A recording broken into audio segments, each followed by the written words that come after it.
Cryogenic low temperature pumping.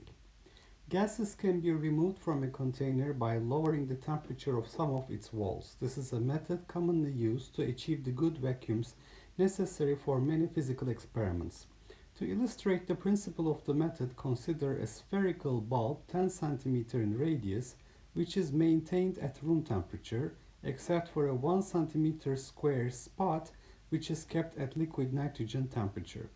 The bulb contains water vapor originally at a pressure of 0.1 mm mercury. Assuming that every water molecule striking the cold area condenses and sticks to the surface, estimate the time required for the pressure to decrease to 10 to minus 6 millimeter mercury. Now we have a spherical bulb. We are keeping area which is 1 centimeter square area at liquid nitrogen temperature. So temperature in this area is 77 Kelvin, and the temperature inside is 300 Kelvin. So the gas molecules will condense when they hit this 1 centimeter square area, and this is like losing the molecules through effusion. So we're going to consider the same problem here. The radius, capital R, is 10 centimeters for this spherical bulb. Therefore, its volume is 4/3 pi 10 cube centimeter cube. Okay, so since I'm talking about the same process as in effusion, I will need to introduce the particle flux. The particle flux is basically F, that is minus 1 over the cross-sectional area dn dt. This is the area of our small cold region, and this is equal to 1 over 4 the number of molecules per volume times their average speed, so 1 over 4 capital N divided by V bar.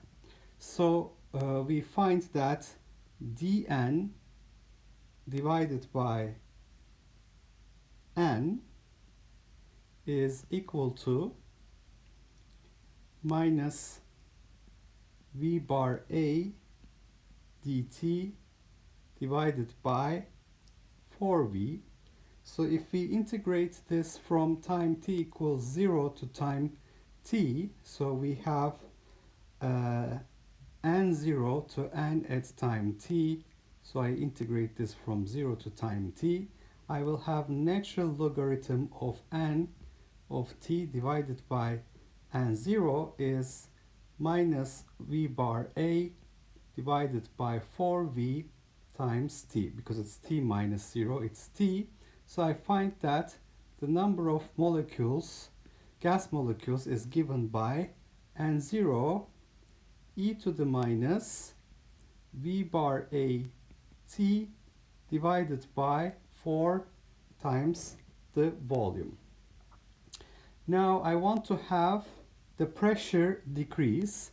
So initially the pressure times the volume is the initial number of molecules kT, and I keep them at room temperature. So now I will have final pressure times the volume is equal to final N value times kT. So the ratio of the pressures is the initial pressure is 0.1 millimeter mercury.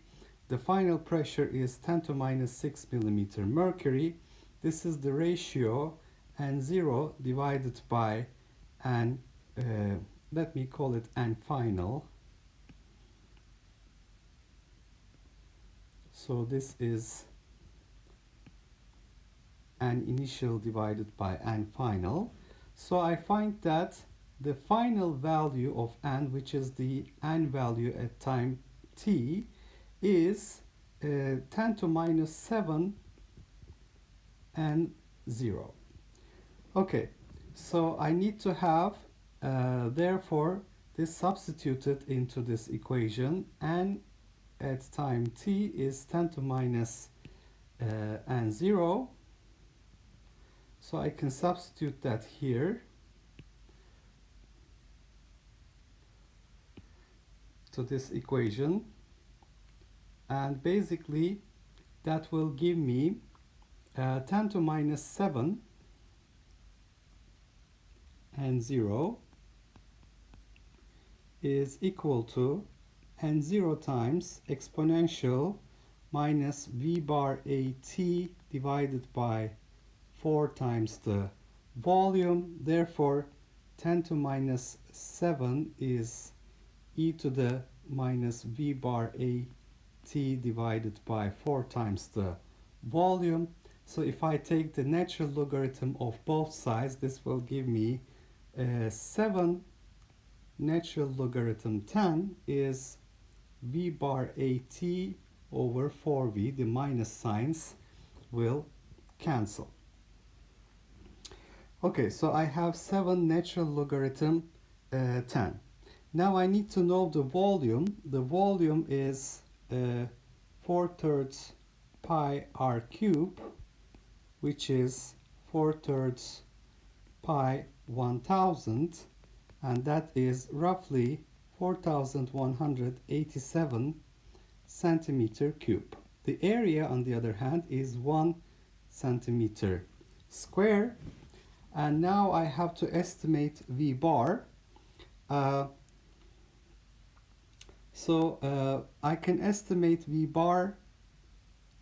So for V bar estimation, I can use 1 over 2 v square bar is approximately 1 over 2 v bar squared. So basically this, having said that, I'm substituting for v square bar to be approximately equal to v bar square. I'm saying v RMS is approximately the same thing as v bar, which we know, strictly speaking, is not correct, but we can use this for an estimation, which is square root 3 kT over m. Because remember, for a monatomic gas,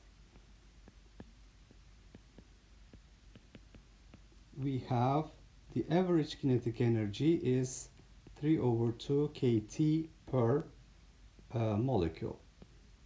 So we can use this in order to estimate V RMS, which is somewhat close to V bar.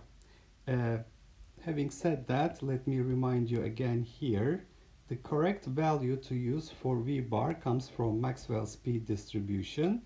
If you remember this, of course, you can use this value as well. It is 8 kT divided by pi m. So this is the correct value. But anyway, 8 over pi is 2.57, something like that, which is close to 3. So we can estimate it to be equal to V RMS. Okay, now in order to get the value for V bar, I need to know the mass of one water molecule. I go back to the problem. It basically has water vapor. So here it's mentioned. So therefore, I need to know the mass of one water molecule.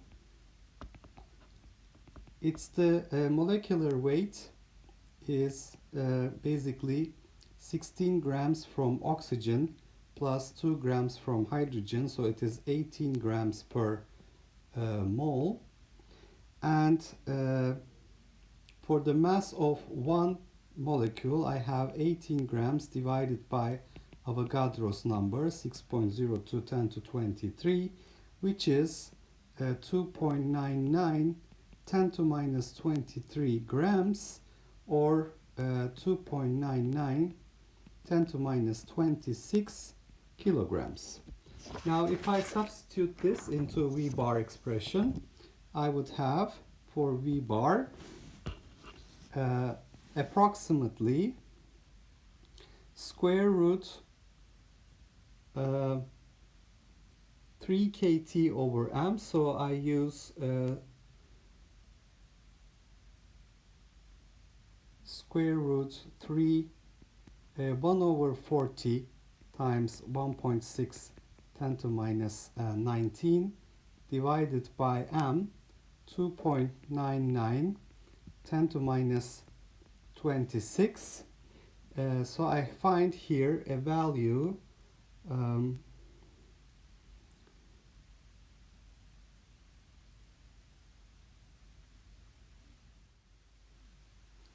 so V bar is equal to roughly 633 meters per second, which is 6.33 times 10 to 4 centimeters per second.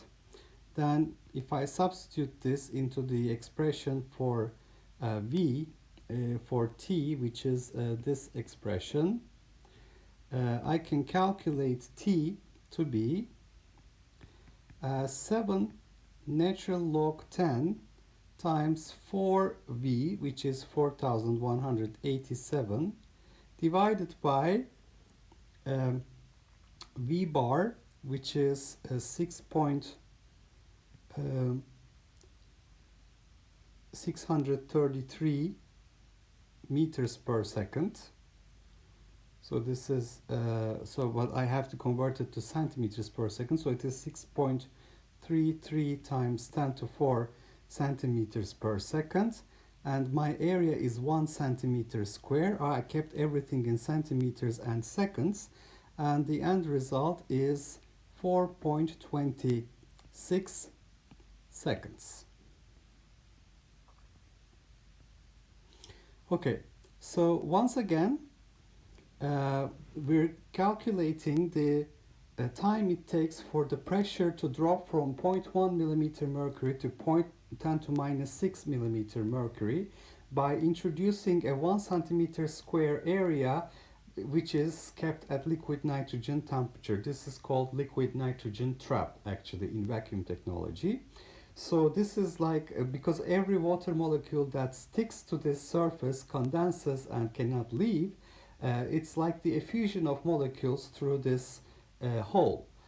So the particle flux, basically minus 1 over A dN dt, gives me, for the number of water vapor molecules, decreasing exponentially with time as n0 e to the minus v bar at over 4v. And because I'm asking for a decrease in pressure from 0.6 to 10 to minus 6 millimeter mercury at constant temperature and volume inside the container, I have the ratio given by n0 divided by the final value of n. So I find that I'm asking for 10 to minus 7 times n0 vapor molecules inside. So rewriting this equation, I get that V bar at over 4V is 7 log 10. So what I don't know here is V bar and the volume. The volume is 4 thirds pi r cubed, so I calculate that easily. And for V bar, I estimate V bar to be approximately equal to V RMS, which is square root 3 kT over m. And for kT, I use the room temperature value because it's kept at room temperature. We have K room temperature is 1 over 40 electron volts. And for the mass of one water molecule, I have 18 grams per mole divided by Avogadro's number. So substituting these values into the equation that I have circled in red, we get the time it takes for the pressure to drop that much is 4.26 seconds.